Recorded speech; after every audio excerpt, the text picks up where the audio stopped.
সম্মানিত দর্শক মণ্ডলী, আসসালামু আলাইকুম রহমতুল্লাহ। দীর্ঘদিন পর 16 বছর পর যখন শেখ হাসিনা পদত্যাগ করে এবং দেশ থেকে পালিয়ে যায়, তখন আমরা সবাই একযোগে বলছি দেশ স্বাধীন হয়েছে, আমরা সুন্দরভাবে চলাচল করতে পারবো, আমরা সুন্দরভাবে কথা বলতে পারবো, আমাদের স্বাধীনতা চলে এসেছে। তো স্বাধীনতা চলে এসেছে সব কিছু, এখনও আমার মনে হচ্ছে যে আসলে প্রকৃত স্বাধীনতা আমাদের আসে নাই। সেটা কেন বলছি, সেটা ধানমন্ডি 32 নম্বরে গত 1-2 দিন আগে যে কাজটা করা হয়েছে, যে আওয়ামী লীগের নেতাকর্মীদেরকে ওখানে যাইতে দেয় নাই, ঠিক আছে, কিন্তু যাইতে না দিতে গিয়ে, ওইটা তদন্ত করতে গিয়ে বা ওইটা বাধা দিতে গিয়ে যে কাজগুলো করা হয়েছে, এটা কি মানে ঠিক হয়েছে কি না? যে মানুষের সাধারণ মানুষ যাইতেছে, সাধারণ মানুষের মোবাইল চেক করা, সাধারণ মানুষের মোবাইল চেক করে সব কিছু দেখা, তারপরে অনেককে হয়রানি করা।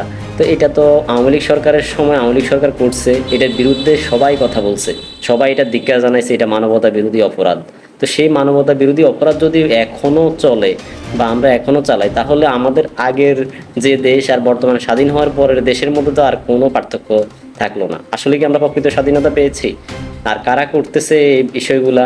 আমার মনে হয় সাধারণ ছাত্রদের নাম দিয়ে যারা এটা করতেছে, এটা মনে হয় প্রকৃত অর্থে কোনো শিক্ষিত সাধারণ ছাত্র এই কাজটা করার কথা না। কারা করছে এটা আসলেই যারা দায়িত্বে আছে তারা দেখা উচিত। না হলে যদি এরকম বারবার একের পর এক অঘটন ঘটিয়ে যায় আগের সরকারের মতো, তাহলে আসলে দেশ স্বাধীন আমরা বলতে পারবো না। দেশের মানুষ কিছুদিনের মধ্যে বুঝতে পারবে পরে যে দেশ আসলে স্বাধীন হয়নি। স্বাধীনতা অর্জনের চেয়ে স্বাধীনতা রক্ষা করাটা কঠিন, এটা আমরা সবাই বলতেছি।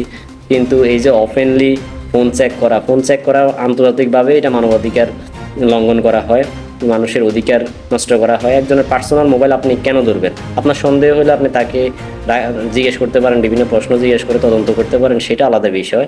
কিন্তু আপনি তার ফোন চেক করবেন, এটা আসলে মানবতা বিরোধী অপরাধ।